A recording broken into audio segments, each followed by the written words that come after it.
Hi, everybody. Welcome back to CELPIP Live. We have another really good episode for you today. So let's quickly get into the trivia question. What profession is Saint Valentine the patron of? Please don't Google this. Try to guess. Think about thousands and thousands of years ago and think about what professions people would have then, and let us know the answer in the comments below. Please, yeah, and then you can also hashtag what's up live and we may feature it on our feed. Okay, let's go to our show now.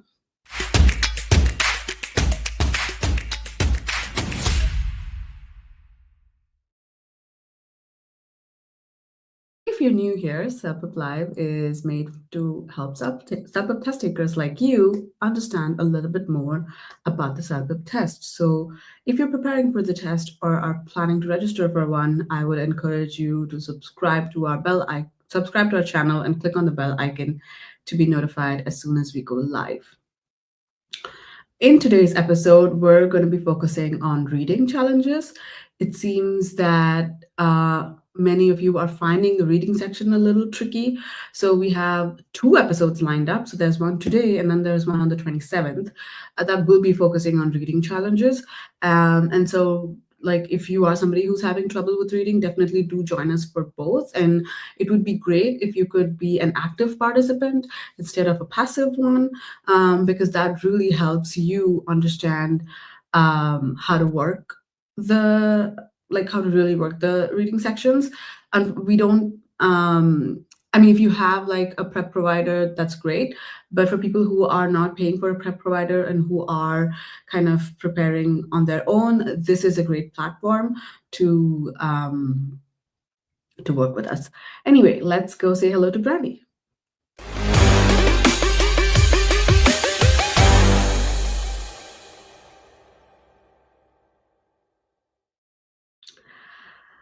Hello, Brandi. Welcome back to our show.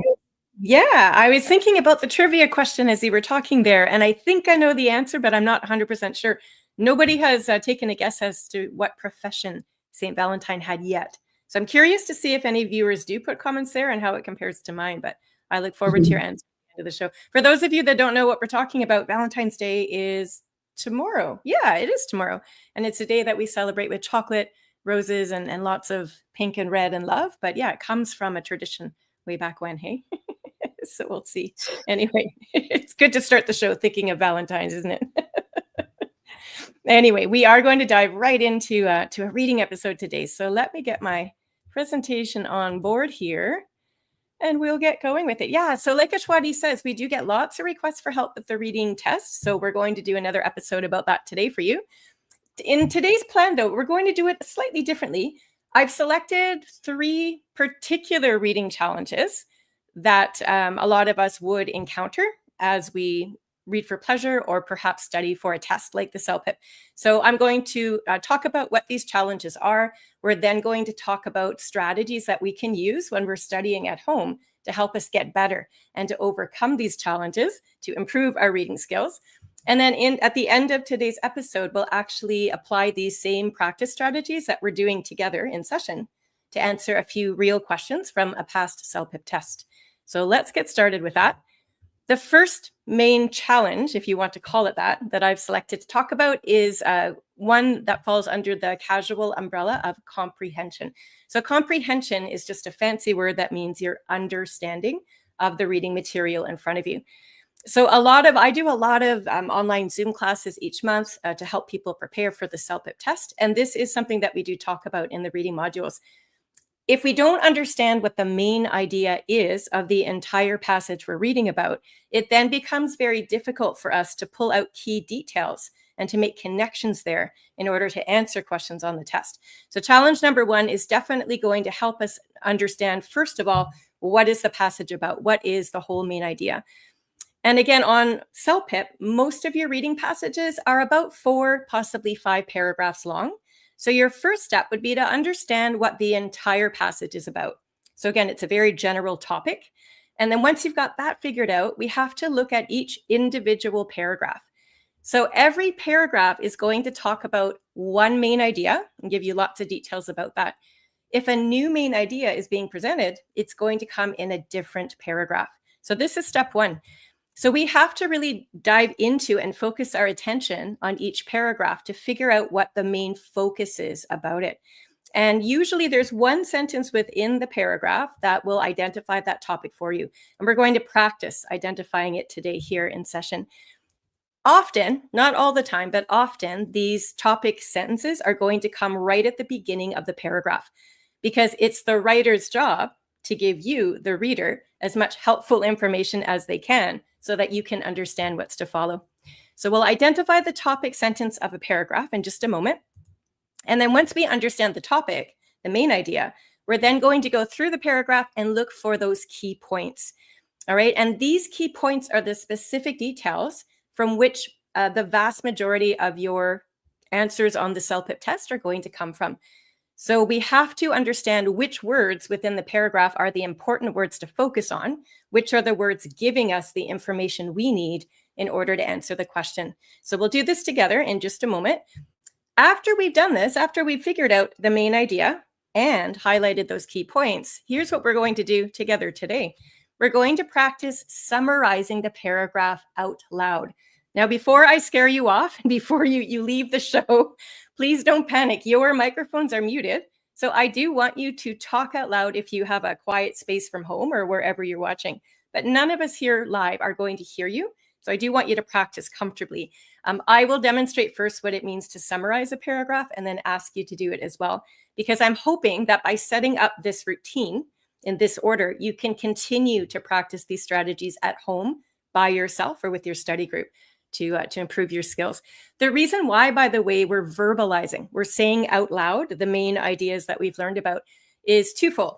First of all, it proves to you that you have indeed understood the ideas. If you can take just those key points and explain them either to a study partner or just say them out loud by yourself, it again solidifies in your mind that you've understood all of those key points.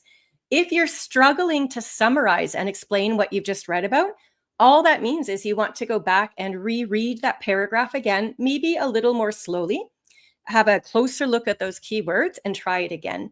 So again, we have to start, like practice makes perfect. We have to get the foundation. And the more we practice the summary skills, the more you're building your comprehension and your confidence. That's the second point to this. I think a test, a lot of it is a mental game.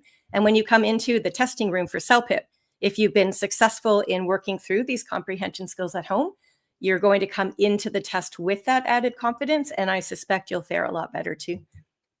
So here's our practice activity. Again, I turned to ChatGPT, as I'm sure a lot of you might as you're studying from home. And what I did in the prompt for ChatGPT is I literally typed in, give us a paragraph that we could practice identifying main ideas, because that's what I wanted us to do today. And this is word for word, the paragraph that ChatGPT has given to us. And you know what? It's perfect for what I was hoping to accomplish today. So what I'd like you to do, I'm going to give you about 20 seconds of quiet time to read this paragraph all to yourself. And as you're reading, I want you to think about the main idea. That's it for now. Don't type anything into the live chat yet. Just read it through. Try to get your mind around what the main idea is.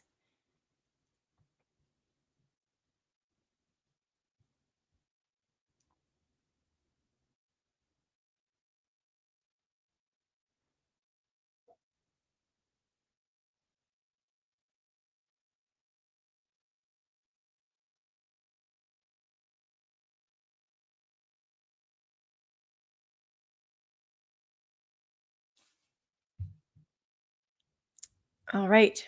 There are 4 sentences within this paragraph. So just to make it super easy, as we're all looking on our own phones or computers, I've numbered the sentences for us so we can refer to them by number. Can I ask you now, please, in our live chat, could you select the sentence that you think accurately identifies the main topic of this entire paragraph? So if you think it's the first sentence, please type number 1 into the live chat. If you think it's the second sentence, type number 2, and so on.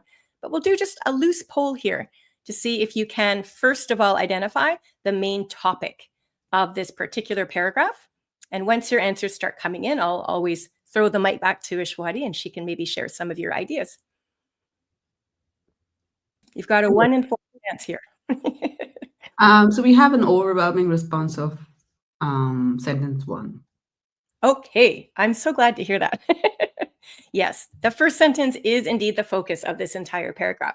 And again, it's not really a surprise. It does come first. Now, not every single paragraph will give you the topic sentence right away, but the vast majority of them do, because again, it's the writer's job to make it easy for you, the reader, to understand the material they're presenting. So if we read the topic first thing, then we understand here that eating a healthy breakfast is important for a productive day. So once we've got that up here, we can expect as readers to find lots of different details and examples throughout the paragraph that explain to us basically how we'll be more productive. In other words, how we'll get more tasks accomplished in a day just because we've eaten a healthy breakfast. So I'm going to read out loud the next sentence here. And as I'm reading it to you, we're going to shift now to the second challenge. So this was challenge 1, just identifying main idea. The second challenge is an add-on. They connect, but we're now shifting our focus to these specific details, to the keywords. Okay, so again, here's the second sentence. Your job is to pull out, I'm going to ask for 2 keywords from this sentence, the most important words. So it says, a nutritious meal in the morning gives your body energy and helps you stay focused. So if you had a highlighter of your own, or if you're doing this online and you were just highlighting all the important words, which 2 words would you select from that sentence that give examples basically of how it is we're going to be more productive? Because again, that's what the whole focus of this paragraph is. So we need to find examples or evidence to support that we are being productive. So what are the benefits here? I'll throw that back to you. Again, don't just pull the words right from the text. You're not looking for synonyms right now. You're just identifying the key points in that sentence. So which ones are Okay. most So we have energy, okay? nutritious and body energy, Okay. um, nutritious, energy and focused, give energy focused, nutritious. Perfect. Okay. I skipped over nutritious only because we've already identified that as the topic, but it's not wrong to notice the word nutritious is there again, sure. But I went right to energy and I also went to focused. So literally, and again, when you're doing a summary or looking for key points, you're trying to keep it as short as you can because you want the brain just to capture those ideas, make sense of them up here, and then it'll make much more sense when you look at the questions later. Okay, so those are definitely the 2 key points. So how would we be productive? Well, we're going to be more energetic and focused. So you can see how that would allow us to be more productive in the day, all thanks to eating that healthy breakfast. So these ideas are connecting for sure. The next sentence says, moreover, people who eat breakfast often perform better at work because they have the fuel they need to concentrate. Okay, let's see. Maybe you can pull out a couple of other key points. And I think in this second sentence, it's not just single words anymore. Sometimes we have little groups of words. We call those phrases, and they would allow us to capture those details. So again, remember, you're looking for evidence of how we're more productive. See if you can find, I would say, 2 other key points here in sentence 2. Which words would you highlight if this was your practice at home?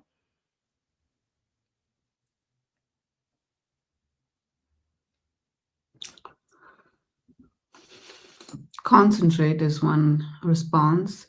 Yep, for sure. Uh, perform better, fuel, concentrate, do better at work, concentrate, better, and concentrate. Perfect. Yep, those are Productive day. Sorry to interrupt you. no. Um, Yeah, perfect. I think you've captured it more or less, right? So perform better at work. If you worded it in your own words, fine. But basically, you're performing better. Specifically at work, I felt was also helpful. And again, concentrate means sort of the same as focused, which the writer had just stated above. But I went ahead and highlighted it as you did as well, just to reemphasize. And here's another reading tip while we're on it. I find that oftentimes, if you notice the same idea, sometimes even the same vocabulary word, if it's repeated a few times throughout the paragraph or the passage, that's a huge signal to you that that idea is important. So I want you to notice connections. Reading effectively is always about making connections between what you're taking in, the input, and how you're evaluating it in your mind. Anyway, so far we've seen, I guess, 3 or 4 different examples of how eating breakfast is going to make us more productive. That last sentence, though, on the other hand, that's the exact transition it uses. it sort of goes in the opposite direction, and it gives us a consequence, a negative result of what happens to the body if we skip breakfast. So the whole sentence says, skipping breakfast, on the other hand, can lead to feeling tired and distracted. So if you were a test taker taking your CELPIP, you saw something like this, which maybe 2 words are the most important here in that last sentence. If you're looking for evidence to back it up that we really should be eating breakfast. Because if we don't, what happens? What are the words that are important here?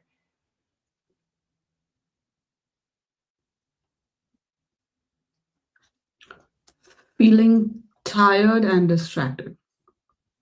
Perfect. Yep. Yeah. And I went ahead and highlighted the beginning just to set it up. Perfect. Okay. So again, this is done, by the way, very quickly. We've just talked about it for several minutes as we're studying and getting set up. When you're studying from home, and particularly on your actual test, of course, you're reading this really quickly and you're grabbing these ideas in your mind.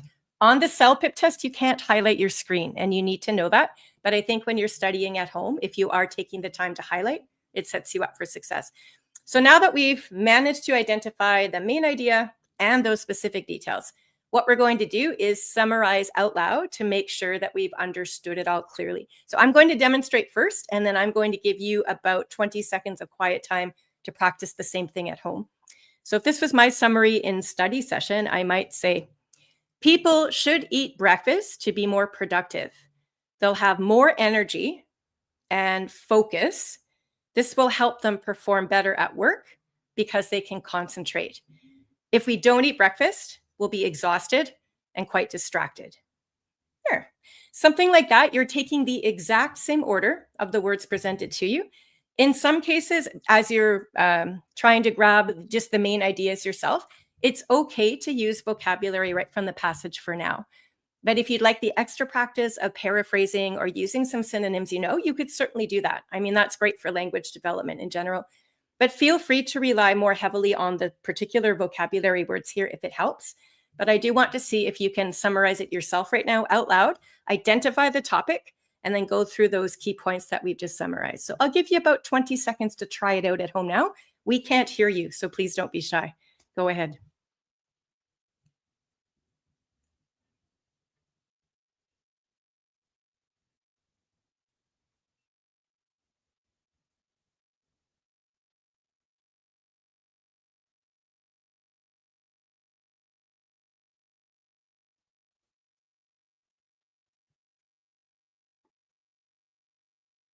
All right, that was about 20 seconds.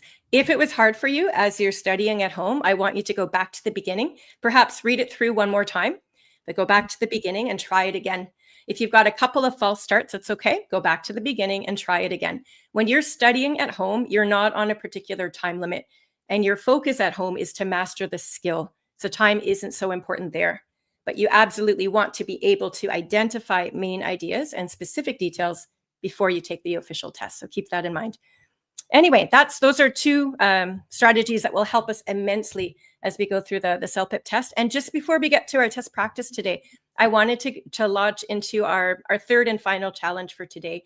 So this isn't as much about comprehension as it is about the structure and the format of the different types of text that you're going to encounter on the CELPIP in particular. So the reading test, for those of you that are a little bit new to CELPIP, there are 4 different passages that you must complete. So we have to know before you even take the test that first passage you're reading about is an email. It's reading for correspondence, and correspondence is when you write a letter to somebody else, basically. So it will be an email between community members. So knowing that allows you already, before you even see the test question, to start understanding where some of the information you'll need to answer the questions will be found. So we all know that in an email, we have a greeting at the top that identifies the reader, for instance. We know that the first paragraph in an email should give us, oftentimes gives us the purpose for the whole piece, and so on. Down towards the bottom, you're going to see the signature of the writer's name, and so on. So understanding this and then knowing where to look for these details will help you once you get your questions, right? You'll know or be able to find the answer a little bit more quickly, perhaps just knowing the structure. The second part of your CELPIP test for reading is a diagram, and this is helpful to note. So you will definitely see visuals. Usually there are 4 little pictures, and there will be point form details. So there are still words, vocabulary is still important, but you're not going to get the long paragraphs here that you would in the other parts of the test. And again, that's important. So looking at the point form details, it's more important for you to recognize patterns. What type of information is being divulged really quickly throughout the diagram? The third part here is an informational text. It's literally called reading for information. You have to know that there are exactly 4 paragraphs to read through. There's going to be a main idea about the whole passage, and then each and every paragraph has its own focus about the topic, and it's designed to teach you about something. Could be a person, a place, a thing, etc. And last but not least, this is the most advanced part of the CELPIP reading test. Reading for viewpoints is again going to give you probably a 4 or 5 paragraph passage, sort of like a news article. And it's going to, again, you have to figure out what the whole main idea of that whole passage is all about. And then as you read through, you're looking now for people. People's names will be introduced to you, and you need to figure out what their opinion is about the main idea. So again, you can see how important it is to figure out what the main idea is first, because how would you know someone's opinion on it if you don't yet understand, right? So what's their opinion and why do they feel that way? So for today's practice, of course, we won't have time to do all 4 of them. So we're going to look at reading part 3. And I chose this for a couple of reasons. First off, we haven't spent quite as much time on part 3 of the reading test as we have in another episode. So I thought it would be fun to have a bit more variety there as well.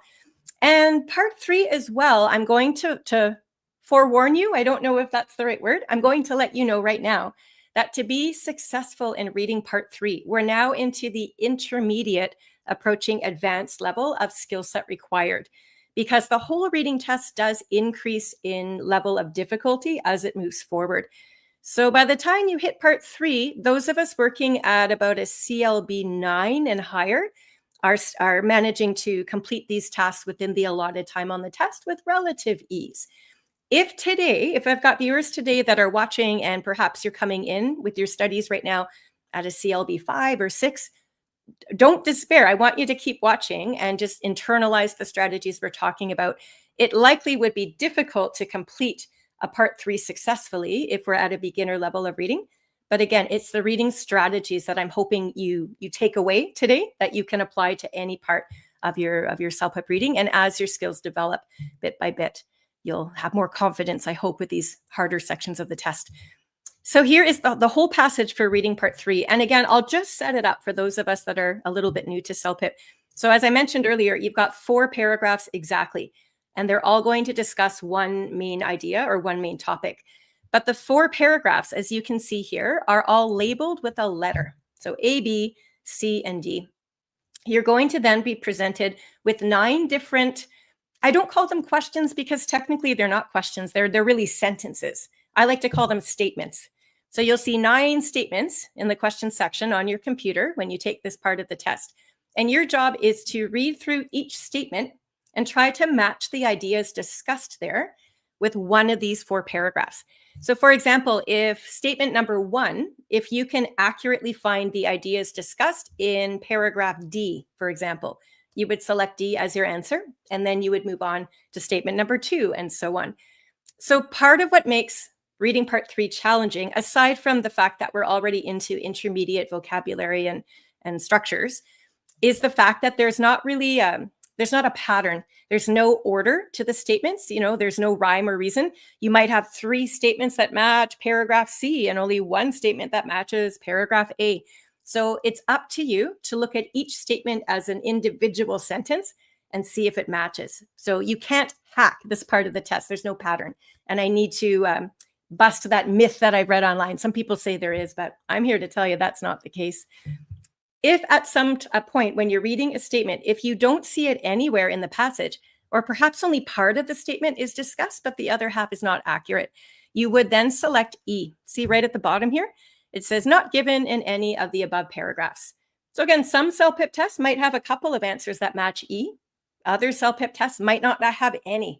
It's completely up to you to look at the statements and match the ideas. So again, you can start to understand how the practice we did earlier with identifying main ideas and specific details is absolutely crucial to help us be successful here in reading part 3.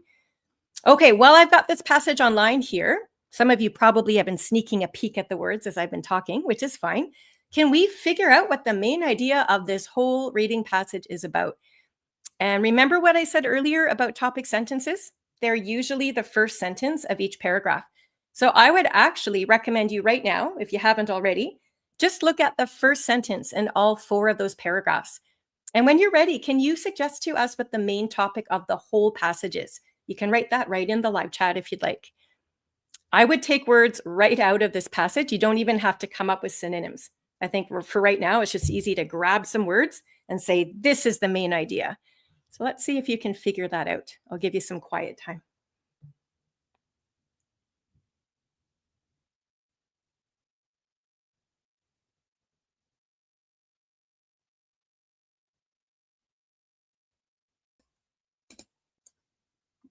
Hello. Hello. We have 120 people who've joined us, by the way. How many? 120. Oh, fantastic. Great. I'm glad everyone's here to learn and hopefully participate. Yes, and someone asked if they could zoom in to the question. You can actually do it yourself. So there should be an option to increase the size of the screen, or like make this presentation screen full size. So you Yes. can do that. Yeah. That will help you.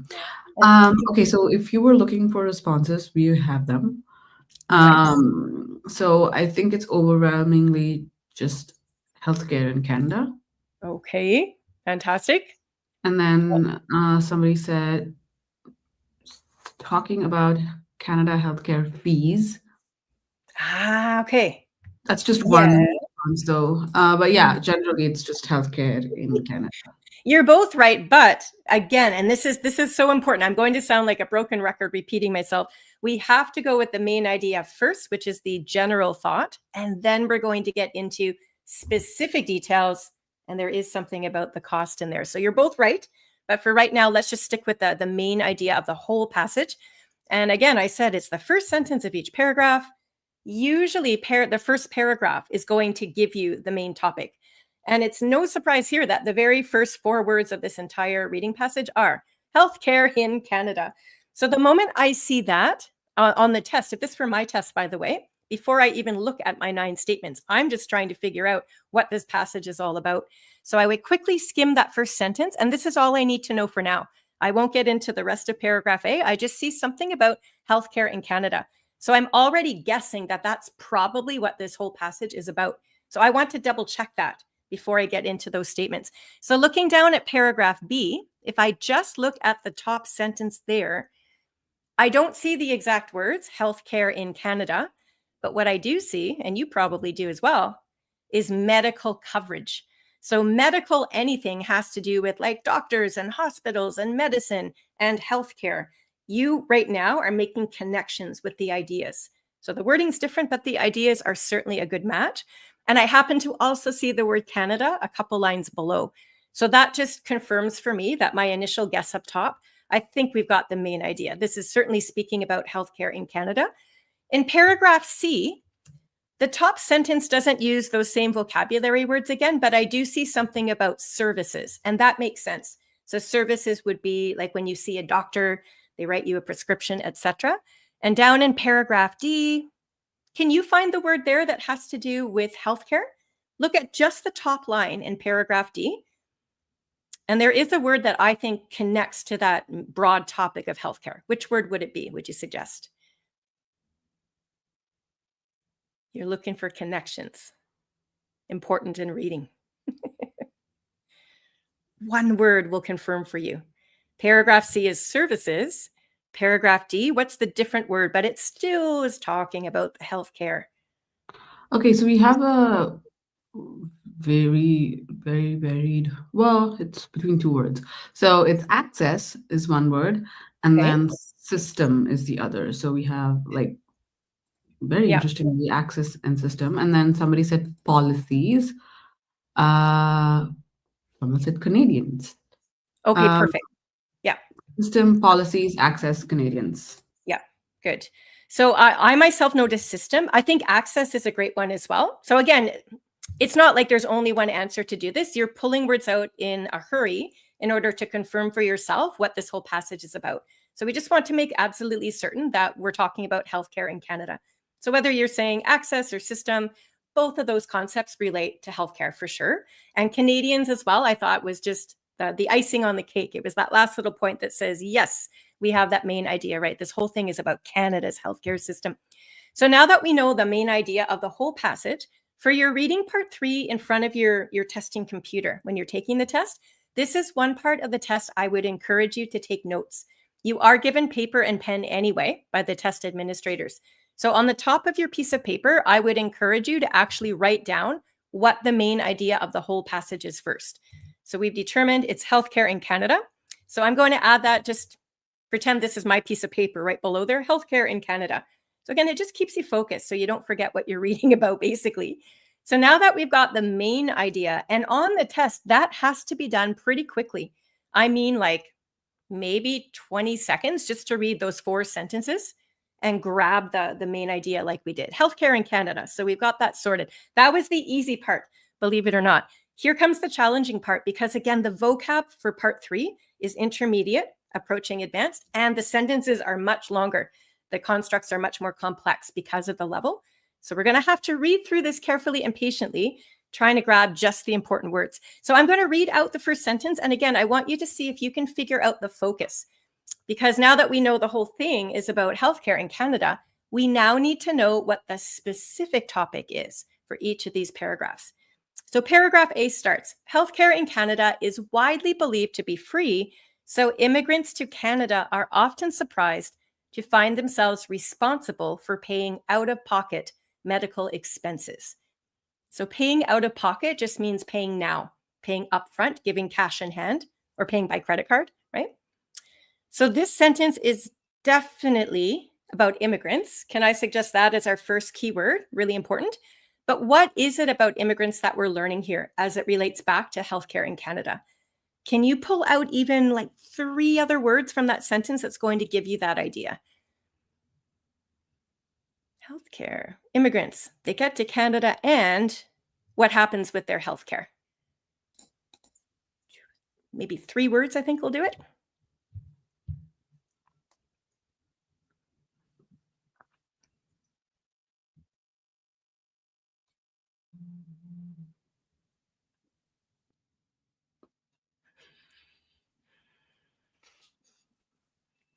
Any thoughts? Yeah, so we have a couple. They pay out of pocket medical expenses, out of pocket medical expenses, Perfect. responsible for their bills. Excellent. So most of you seem to say out-of-pocket medical expenses. You certainly could do that. I took the other half of the sentence that says the same thing. So if you're responsible for paying, you are paying your own medical expenses.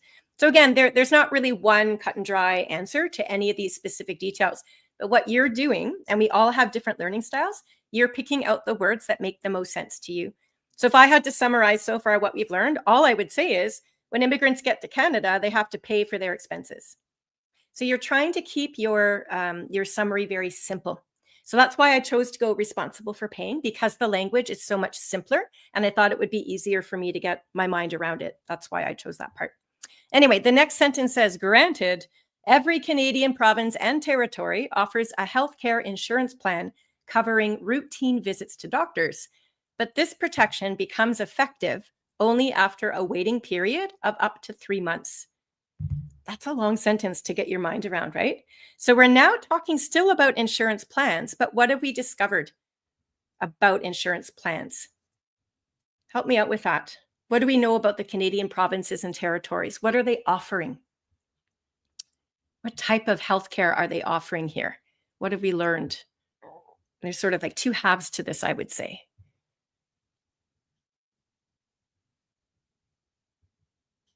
This is good to know,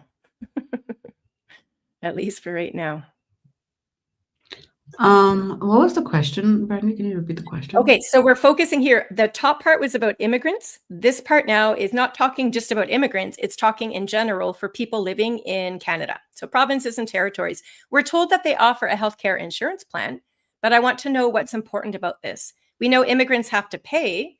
what can you tell me about the healthcare offered by the Canadian provinces of Canada? Okay. Do you have to pay? Is So, it so free? we're getting free medical expense, free medical bills, waiting period, wait time, 3 months waiting period. You have to wait 3 months. Duration of insurance plan. Yes.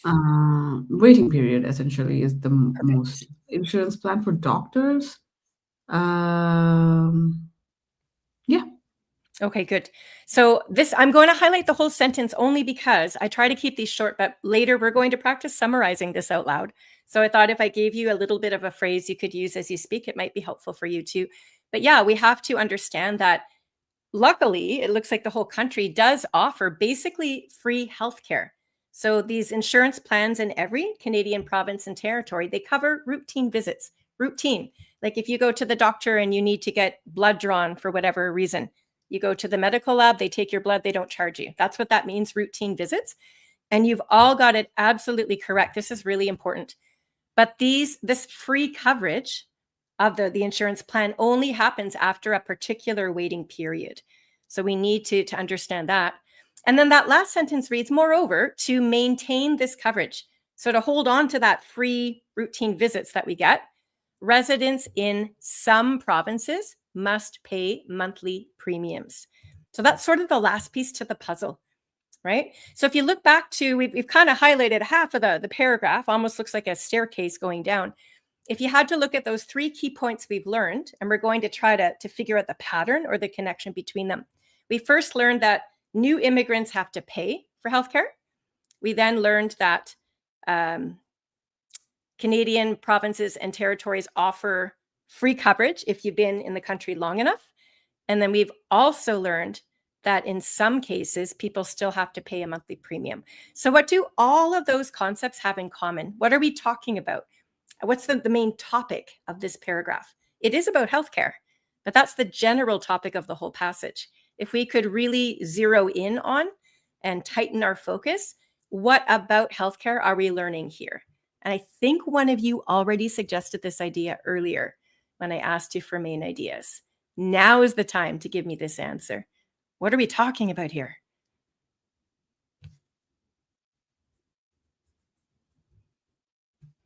What does this symbol mean? I'm giving you a big hint with my hand. Oh, hi. I've been talking on mute. Healthcare, health insurance, cost, Yeah. health insurance. Yeah. Okay, I'm going to go with cost because health insurance is kind of the same thing as healthcare. That's the main idea of the whole passage. It's not helpful to identify the focus of paragraph A. So if I look at these 3 details that we've just highlighted, everything here talks about the cost. Some people get free access, other people have to pay. It just depends on your situation. So if we could give paragraph a title, if you will, in our outline, this is, again, these are my own words. You could use your own words, but I think keeping the title short and fairly simple is going to help you later on. On your piece of paper in front of your computer station, I'd like you to even take that note, write the letter A and give the paragraph the title. So we're going to do this for all 4 paragraphs in this passage so that when you turn your attention to those 9 statements, you can look at the ideas discussed and then looking back at the main topics of each paragraph, it gives you a much better idea of which of those 4 paragraphs is probably the best place to find the answer.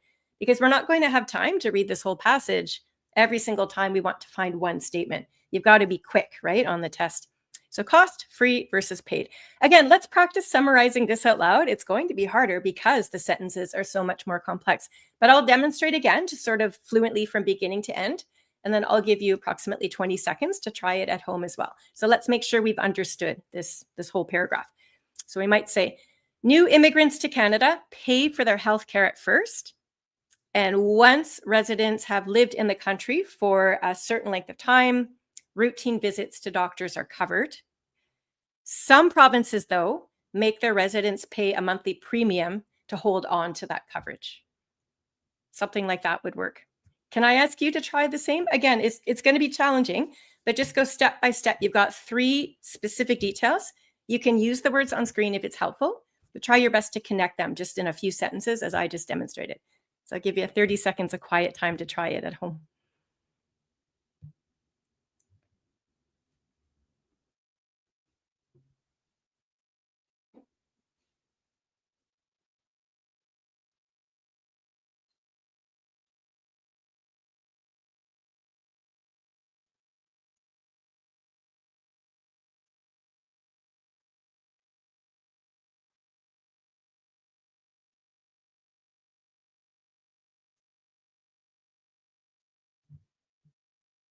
All right. Hopefully we were at least making those connections onto our own. So we're going to go on to paragraph B. The main idea of this whole passage doesn't change. We already know it's about healthcare. So I've left that down at the bottom as a reminder. So I'll go ahead. I'll start reading out maybe the sentences. Let's go sort of together as a group to save some time. So I'll read out that first sentence and we'll talk about some of these tough vocabulary words as we go. But our job as a group is to come up again with the main focus of this particular paragraph. It's going to be just a little bit different from the cost that we saw in paragraph A. So paragraph B starts, the list of people ineligible for medical coverage is considerable, meaning very big, and includes visitors, tourists, out-of-province students, transients, those are people that come and go with no fixed address, and residents not physically present, Freudian slip, not physically present in Canada for the required minimum number of days or months of the year. Again, that's a very long sentence, right? I circled ineligible because I wanted to make sure we all knew what it meant. And here's what not to do. If you're studying and you see a word that you don't know, don't reach for your phone yet, because you need to train your mind to start making guesses about these words that you maybe aren't too sure about. So we're going to do two things. We're going to think back to paragraph A, where we just learned all about the cost structure. Some people get free medical insurance, others have to pay. That much we've already learned, so we're connecting back. In this new little bit of information, we can also use the context clues given from this paragraph. It talks about the list of people being very big, of those who are ineligible for medical coverage. Look at how many people or groups of people are ineligible for medical coverage. So I want you to connect to this from your own personal life. Let's think about tourists. Let's pretend we're all hopping on a plane and we're traveling tomorrow. You pick the destination. When a tourist lands in a new country, are they going to be covered medically if something goes wrong with them? Think about that for a second. I don't think so, right? You go to a new country and you get sick or are in an accident. If you don't have travel insurance, you're on the hook for those medical expenses. That's how the world works. That's why we buy traveling insurance. Visitors, likewise, if someone's popping into Canada for a week or two, they've landed here, you have to ask yourself, are they going to be covered medically if there's an accident? And you think about just what you know of the world and maybe your own experience, you say no. If you're visiting the country for a short amount of time, and we just learned in paragraph 8, you have to live in the country at least 3 months. So visitors would not be covered either, right, for medical insurance if they don't fit those rules. So even with that much information, we go back to the word ineligible. What does ineligible mean? Can you take a guess now? Is there a synonym or another way to explain what this word means in your own words? Would anyone like to give us that word in the chat? Ineligible means, I'm hoping it's your own word and not Google, but we'll see. Somebody said unqualified, not qualified, not allowed. Yeah. You were looking for one word? Yeah, I mean, it's just the concept. If you're ineligible, it means you're not allowed to have coverage. Basically, you're not covered. Ineligible, not eligible, not covered. You're not getting covered. You don't get anything. Yeah, all of those ideas make sense. That's what it means to be ineligible. So this huge, big, long sentence that we've just discussed, if you're just looking for specific details, it's actually quite short, believe it or not. All we've learned here is there are lots of people that aren't covered for medical insurance in Canada. Boom, that's it. End of story. That's all we need to know for now. And we're going to continue on here where we left off. So Canadians traveling within their own country are affected by provincial policy variations. So to vary or have a variety just means you've got lots of different options. So provincial policy variations. Provinces do things differently is how I'm reading that. On healthcare expenses incurred or perhaps experienced outside their home province.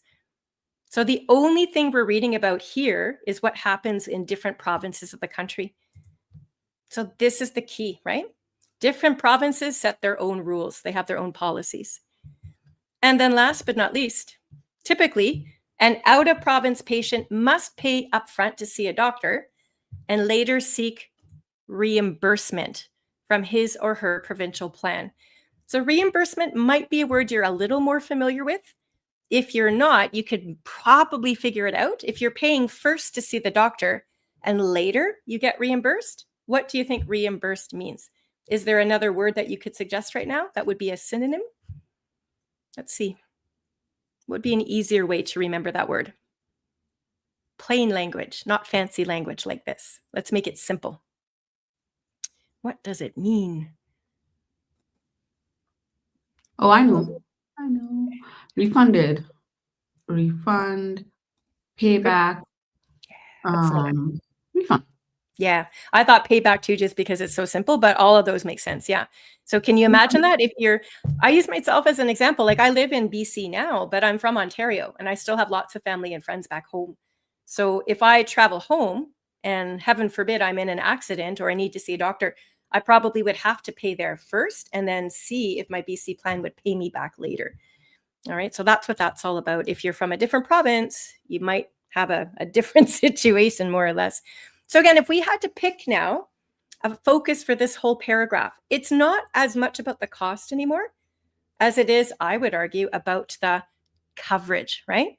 So lots of people are not covered. Within provinces, there are different rules for coverage. And a specific example would be of out-of-province people needing to pay first and so on. All right. So sorry, I should have summarized that better. Why don't you go first?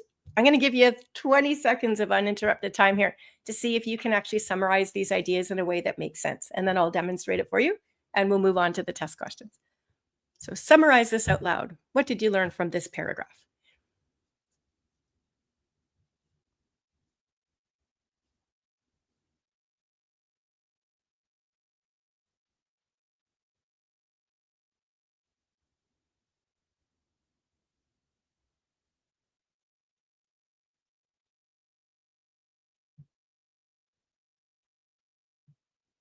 All right, we have fewer concepts to grab, so maybe it's a bit shorter.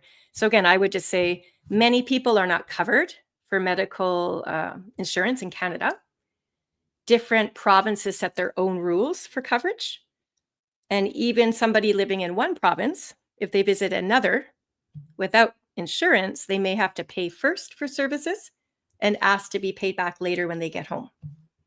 So if you could somehow capture those three ideas again and verbalize that clearly, it proves to you that you've grasped the essence of this paragraph. You know the main points. So when you see a statement now on the test itself, knowing or being familiar with these concepts is going to hopefully allow you to match right away which of these paragraphs probably talks about that idea.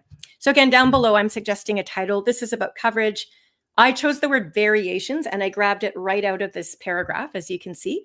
And then in my own mind, I thought I'd better give myself some more detail in case I forget what that means. So I just said none, meaning sometimes there's no coverage, all the way up to being reimbursed. So I tried to sort of simplify that in my own words. Again, your wording might look differently, but I would just add the letter B and put down my title on a piece of paper. So you would continue to do that for paragraphs C and D, and we're not going to do that for time today, but as you're studying and on the real test, of course, you'd finish the whole passage, but we're just going to stick with these first two paragraphs for our practice today. And I've left the titles below there. So imagine this is the piece of paper that you've been taking notes on. This is what's in front of you right at the computer as you're taking the CELPIP. So you can look back and forth and help yourself out. So I'm going to take two statements of those 9. You can see them on screen here now. And our job now becomes to read through them one at a time to see if we can find keywords in the statement that match to one of the topics below. So it's sort of like a puzzle. It's kind of like a matching game, if you will. So statement number 1 says, there are many people excluded from receiving medical insurance. Now we know what people are. We know what medical insurance is. That's what this whole passage is about. I would suggest that the word excluded looks to me like it's got to be the most important word from this passage. And the hard part here is that you don't have a lot of other details to go off of. If you don't know what it means to be excluded from, then it's hard for you to guess just from this one sentence. So what I would want you to do, if you don't know the meaning of this word and you cannot look it up with a dictionary on the real test, I want you to think about the whole concept of this passage. So far, we've been talking about people that do receive free medical coverage and others that actually have to pay. So if I had to guess as to the meaning of this word, I would suggest excluded has to fall into one of those two categories. It either means they're getting insurance or they're not. That would be my guess, because that's what this whole thing's about. What does excluded mean? Can I have a firm synonym in our live chat? If you had to explain what excluded from receiving medical insurance is, what's your gut telling you? What does it probably mean? If you truly don't know right now, you can use a dictionary as we're studying. But just know on the test, of course, there's no dictionary around. Not included. Yeah, that's what that means. So we have to know that. We have to know that. So once we figure that out, this whole statement is saying to us, there are many people not covered for medical insurance. So knowing that, we look down to paragraphs A and B, and you would look at C and D if we'd have finished those. And you're looking for keywords now in the titles you gave it to see if there's a match. So looking at A and B, I see a match. Which of these two paragraphs is probably going to discuss the ideas in statement 1? Should we look at A or B first? What do you think? The wording's different, but the idea is definitely there. Which paragraph would likely be the best place to start? Are we talking about cost? Are we talking about coverage? You figure it out. Let me know.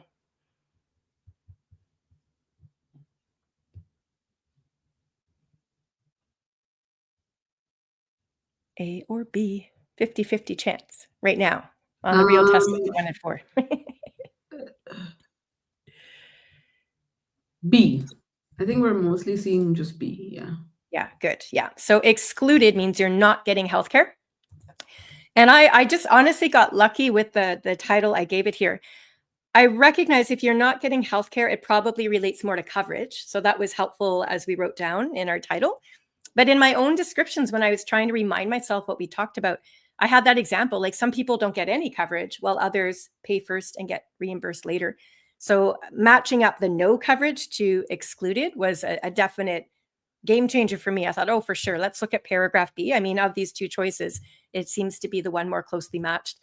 So I've left statement 1 below there, as you can see, and I've left the keyword excluded circled because we know that's the whole piece of the pie. This is what we're looking for now up in paragraph B. So can you have a look? Oh, look at the very top line. I see a synonym, another word that means exactly the same as excluded.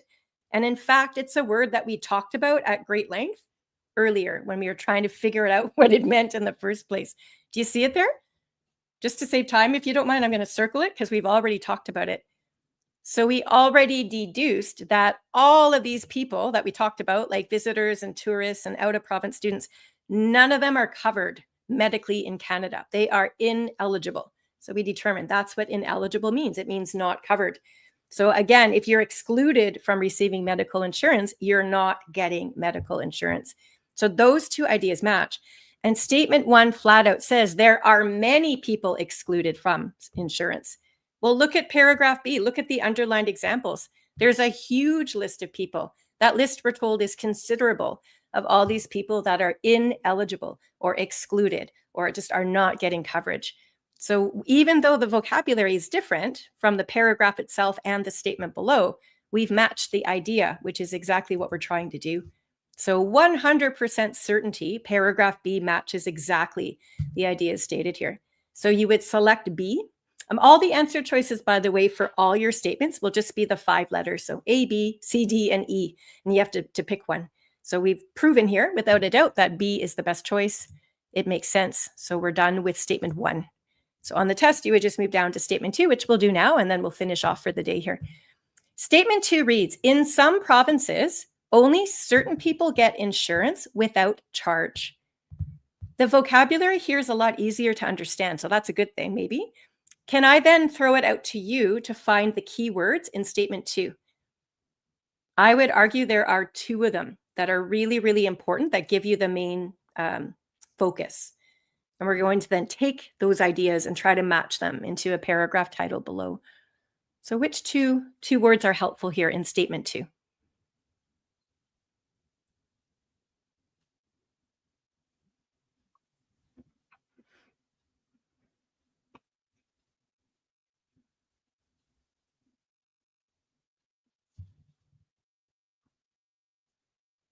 We know we're talking about health insurance, so it's not helpful to identify that in the statement. That's a given. But what's kind of the key? Without charge. Yeah, is that the overwhelming answer? Yeah, certain and charge. Yeah. Without. Has to be without charge, meaning there's no charge. And if you're not paying for anything, have a look again at paragraphs A and B below. On the real test, remember, you'd still have to look at C and D. You should be able to match the concept from statement 2. So we're saying if people are getting health insurance without charge, that has to do with the payment, which is the cost, right? And we even made a note that some people indeed get free healthcare. So free and without charge is a good match. So you can see the benefit of taking your own notes and writing just enough of your summary ideas there that will help you out later on. So we're going to start off in paragraph A. Have a little look and see.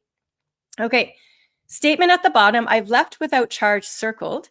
I'll say two things. So first off, the vocabulary here is easier to work with. So that's a little bit of a relief. But here's where we have to be really careful. In statement 2, there are technically 3 different parts of the whole statement that we have to verify with certainty. We can't just find one little detail. It's not good enough in paragraph A to just find an example of people that get free healthcare. We're looking particularly for only just a certain group of people that get that free healthcare. And on top of it, it's only going to be a certain group of people in some provinces. So in your reading part 3, you have to have a keen eye for detail and make sure you're not missing any of these important concepts. So looking back, we've already read through paragraph A. And do you recall we talked about that waiting period? You were all very quick to point that out. So right in the middle of this paragraph, we learned that every province and territory is going to give free healthcare for routine visits. Okay, so that covers the without charge. Yeah, covers the routine visits. Check. The statement below says only certain people get that, though. Well, yeah, the certain people would be those that have successfully completed the waiting period. Check. So we've got 2 elements in statement 2 that work so far. The third and final piece to the puzzle in statement 2 says some provinces. And when we look back up to that section in the paragraph that we're working through, unfortunately, no, it doesn't check anymore. This statement says that every province and territory offers free coverage to this certain group of people. But in this statement, it says some provinces. So a little detail like that is enough to completely disqualify all of those details from consideration. It's not a match yet. We have not proven without a doubt that statement 2 has been discussed here in paragraph A. So there's really only one more place it could be if we were to keep reading. So if you continue to look down to the last sentence there, we get actually quite lucky with this particular question. This doesn't happen often, I have to say. But do you notice the wording here? Some provinces. And that matches word for word the same as what's written in statement 2. So that's a gift in a sense, right? We get to match directly. So when we see a direct match in vocab, of course, we're going to read the whole sentence. We want to make sure that the ideas are indeed the same. So this last sentence in the paragraph says, to maintain that free coverage that all provinces and territories are giving after you've completed the waiting period. So to hold on to that free coverage, we're told residents in some provinces must pay monthly premiums. So here's where the logic is a little bit tricky. The some provinces piece now checks out, right? Yeah, in some provinces. But here we're told in paragraph A, some people are paying the monthly premiums. Down below in statement 2, it says that some people are getting free coverage. So at a quick glance, you might think this has nothing to do with each other. They're opposite. If the paragraph talks about payment and the statement talks about being free, you might say it can't be right. But I want you to use logic and flip the argument in your mind.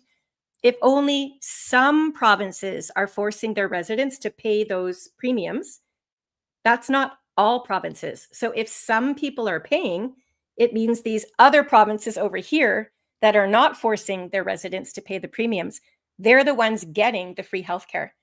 So think of it in that regard. If you look at it that way, these other provinces that aren't paying the monthly premiums, that would be some of these provinces over here. And the certain group of people, meaning the ones who have lived there after that waiting period, they're the ones getting the free access. So technically, that last sentence in paragraph A does actually match the ideas presented in statement number 2. But here's where we really have to slow down our thinking. I would argue it requires more or higher level critical thinking skills to make that connection. It's not always based just on the vocab. That's sort of the main takeaway that I want you to glean from today's lesson. It's not just saying, oh, we're paying, but it's free. No, it can't be. That would be the wrong way to approach this. It's looking at the big picture. So again, intermediate to advanced level skill set. So it's a reminder to us to look at the big picture anyway. So paragraph 8 is indeed correct. We have proven it based on that sort of where we started in the middle of the paragraph, but namely at the bottom too, where we had some provinces paying, but others are not. That was the last piece to the puzzle we needed in order to select A and be confident about it. So again, you would work your way through all 9 statements. And it's going to be time consuming at first when you first start practicing this part. And again, if you're working at a CLB level below 9, it's going to take you even more time because we still want to develop our vocab and get up to that level. But by the time we achieve about a CLB 9 and higher, these skills are going to start to come together a little more quickly. So it's something to aim for. And I don't want anyone to feel discouraged today if they're just starting out with their studies. This is something that takes time to build. But hopefully you've got some strategies today that will help you in whatever level of English you're working right now. So I'll just summarize quickly and then answer any questions you may have. So what we did today and what I want you to continue to do on your own at home as you study is get your hands on a reading passage. It could be a practice test. We've got 2 free practice tests right on the website. You could purchase additional CELPIP practice tests or just get an online news article of a topic that interests you. Doesn't really matter when you're studying for now, but get your hands on, say, a 4 or 5 paragraph passage, I would say. Take some time to identify the main idea of that whole passage, but then really look at each paragraph. It's important for you to determine what the topic is of each of those paragraphs. So in the exercise we just did, we knew the whole thing was healthcare in Canada, but we knew the first paragraph was more about the cost and the second paragraph was more about the coverage. So that's step 1, is really coming up with the focused ideas there. Once you've done that, and I think this is the harder point actually, you want to pull out those specific details that are going to give examples of and extra extending details to make you fully understand the topic. And what we practiced a little bit today, I'd like you to try this at home if you've got time, is summarize those paragraphs out loud, because it's going to allow you to connect them. It's going to allow the brain to make those pathways to see how all the passage comes together about that main topic. And last but not least, if you are reading particularly for the CELPIP test, you do need to know what each of the 4 parts are expecting from you. So what we did today in reading part 3 is a very unique structure. It's the only part of the test that asks you to match ideas. The other parts of the test are nothing like that. You're still going to need to learn or identify main ideas and supporting details, but you're not going to need to match anything in the other parts of the test. And I think that that's really important for you to know before you take any test, whether it's CELPIP or otherwise. Always know what's expected of you before you even come into the testing room, as you'll be much more prepared and much more confident, I would argue.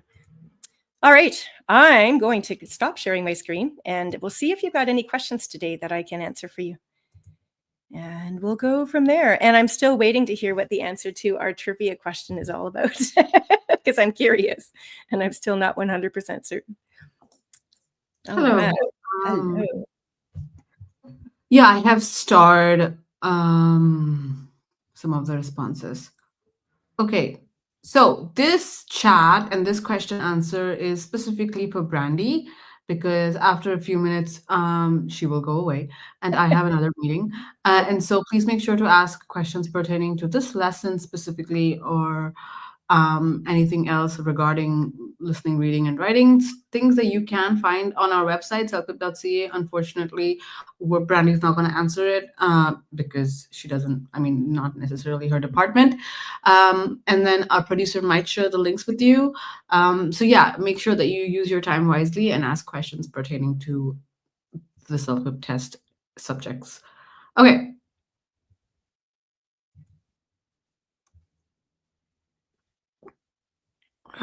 Oh, we get this question all the time.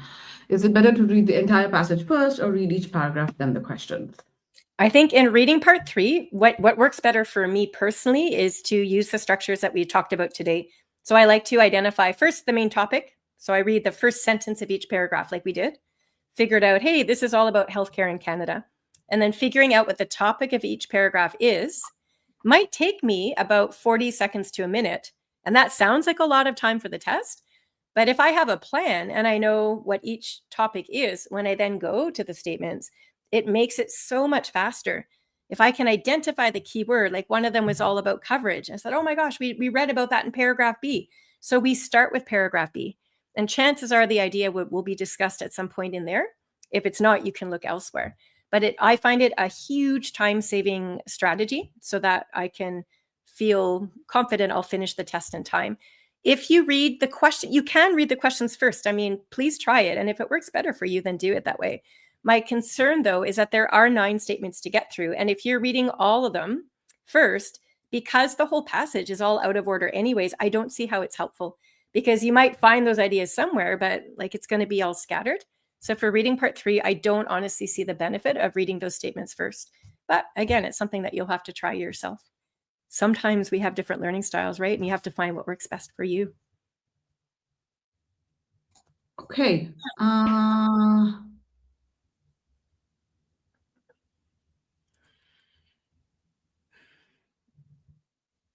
Okay, so Kaushik, can you please ask all the questions in one sentence? I think you've broken it down in 1, 2, 3, 4, 5 sentences. I'm a bit confused. So just summarize, like just rewrite it in one question, and I should be able to share it. Okay.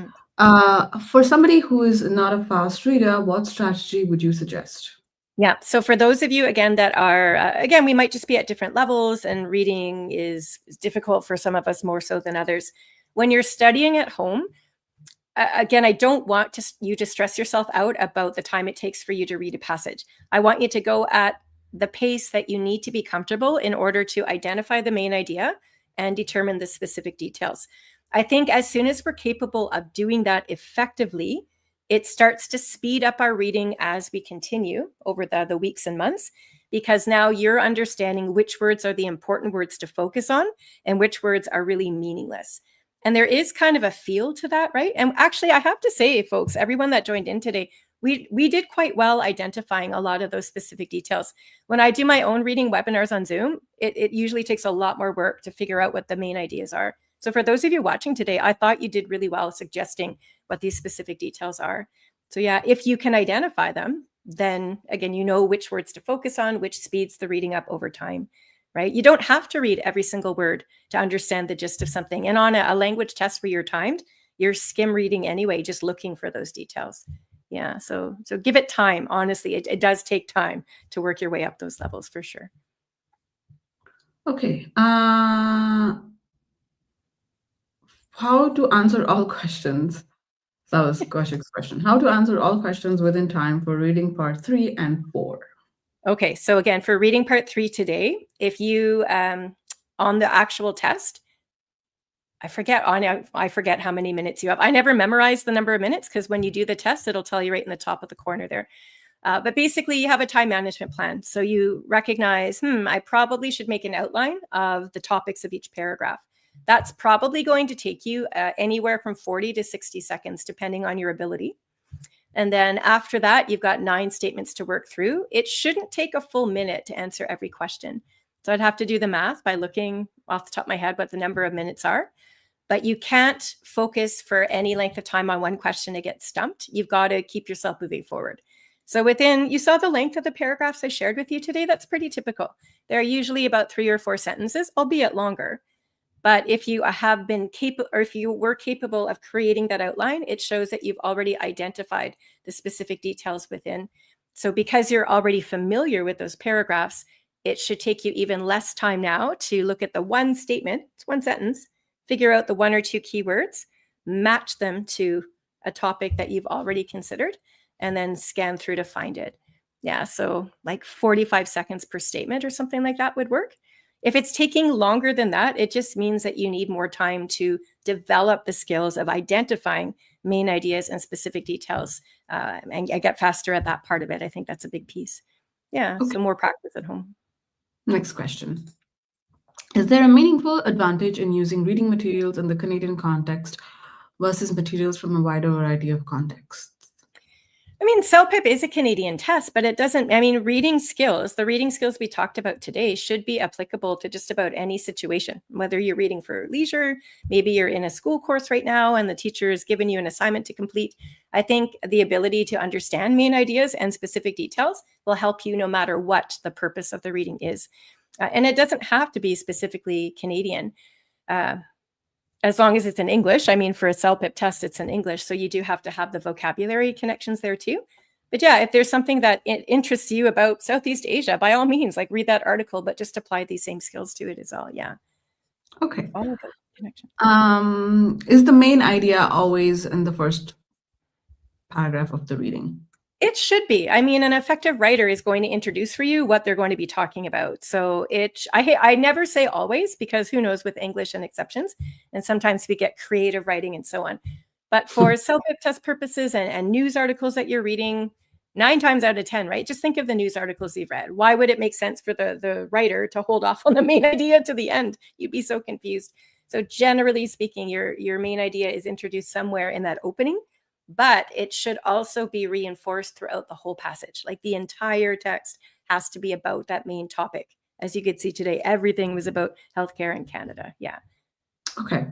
For writing part 1, should you write the purpose of your email before you start the point you were asked to in the question?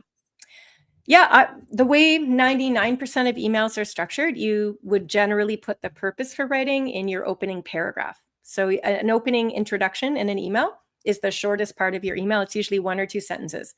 And the whole purpose is to let the reader know why it is you're writing.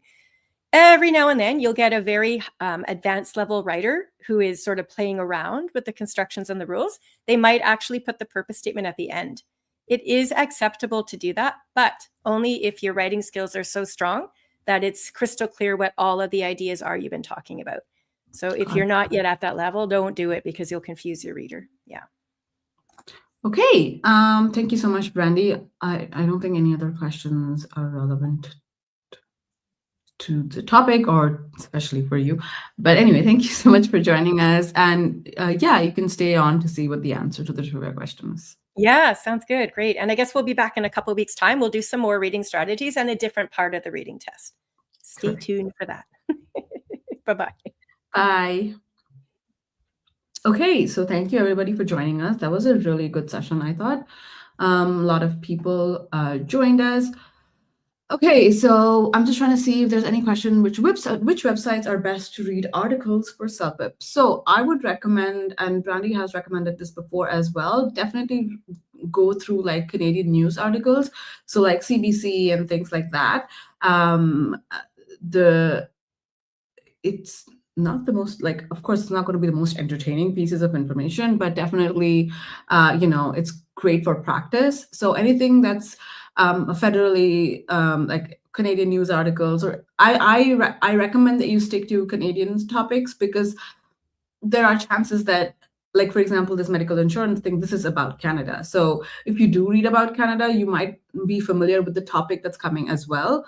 So definitely do read like news. I would say news articles are a really good way to go forward. But in general, if you like something else, like if you think that you like to read the Times, please do. Like any English piece should work. Okay. Is there? Okay, great. Anyway, thank you, Ruby, for joining us. I haven't forgotten our trivia question, and I know Brandy is eagerly waiting for it. Okay, so let's go. What profession is Saint Valentine the patron of? And the answer is beekeepers. That is so cute. Somebody said priest, fair. And then somebody said lawyer. And I was thinking, like, did they have lawyers in third century? I don't know. But the answer is beekeeping. And good job, Benjamin. You got that right. Okay, I will see you next time on the 27th. Until then, stay safe and bye-bye.